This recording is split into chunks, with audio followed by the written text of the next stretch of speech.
नमस्कार। आज शनिवार 7 फरवरी 2026 है, यानी न्याय के देवता शनिदेव का दिन।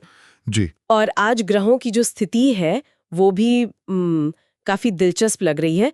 चंद्रमा कन्या राशि से निकलकर तुला में जा रहे हैं और साथ ही एक धृति योग भी बन रहा है। हमने स्रोतों में इसका जिक्र तो देखा, पर ये अक्सर बिना समझाए ही आगे बढ़ जाते हैं। तो सबसे पहले ये धृति योग आखिर है क्या, और शनिदेव के दिन इसका क्या मतलब है? बहुत अच्छा सवाल है। देखिए, धृति का मतलब ही होता है धैर्य या दृढ़ता। तो जब ये योग बनता है तो ये दिन को एक स्थिर ऊर्जा देता है। अच्छा। मतलब कोई भी काम जो सब्र और लगन से किया जाए उसमें सफलता की संभावना बढ़ जाती है। और शनिदेव के साथ इसका जुड़ना? हाँ, वही आ रहा था। शनि भी तो धैर्य और अनुशासन के ही कारक हैं।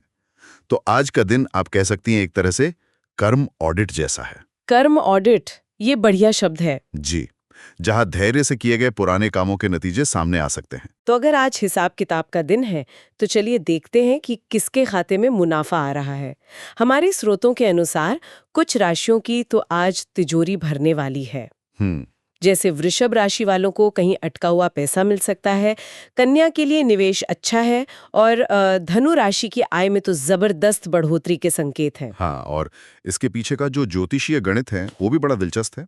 चंद्रमा, जो मन का कारक है, वो आज तुला राशि में है। और तुला का स्वामी कौन? शुक्र, यानी धन और वैभव का ग्रह। बिल्कुल। तो जब शनि, जो कर्म का हिसाब रखते हैं, इस स्थिति पर अपनी दृष्टि डालते हैं तो ये एक तरह का कर्मिक बोनस एक्टिवेट कर देता है। कर्मिक बोनस? जी, ये कोई लॉटरी नहीं है, बल्कि ये वो पुरानी मेहनत है जिसका फल अब मिल रहा है। ये दिलचस्प है कि आप इसे बोनस कह रहे हैं, जी, क्योंकि ये सिर्फ पैसों तक ही सीमित नहीं है।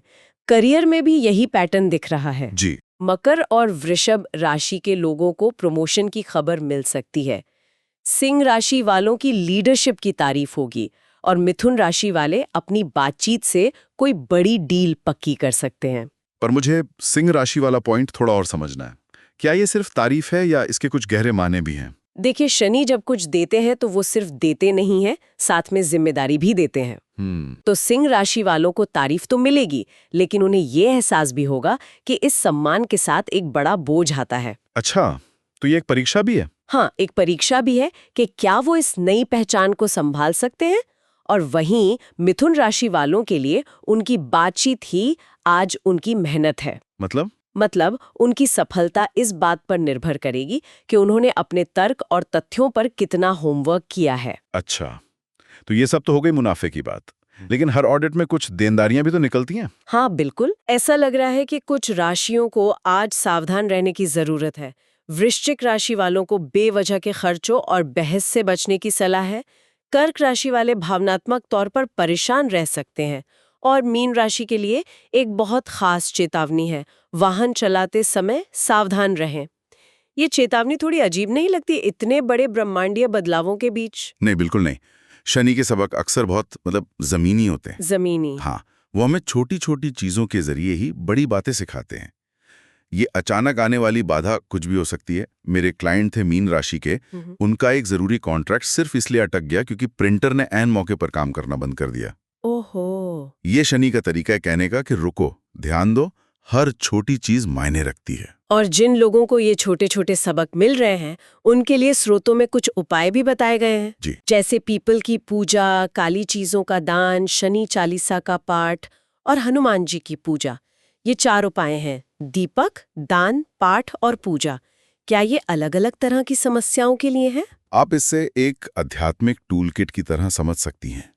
इनका लक्ष्य केवल ग्रह शांत करना नहीं है, बल्कि शनि की जो कठिन दशाएं होती हैं, जैसे साढ़े साती और ढैया, वो मुश्किल दौर। हाँ, उन मुश्किल दौर के प्रभाव को सहने की आंतरिक शक्ति देना है।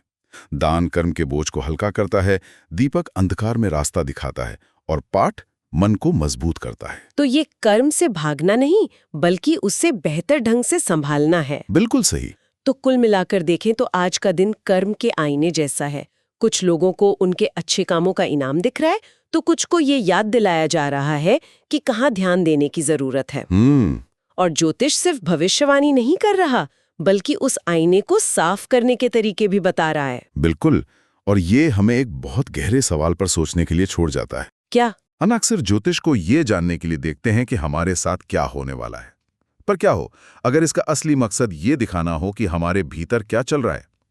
सोचने वाली बात यह है कि क्या ये मार्गदर्शन हमें सिर्फ भाग्य को स्वीकार करने के लिए तैयार करता है, या ये हमें आज अपने कर्मों को सक्रिय रूप से सुधार कर अपना कल खुद लिखने का एक मौका देता है?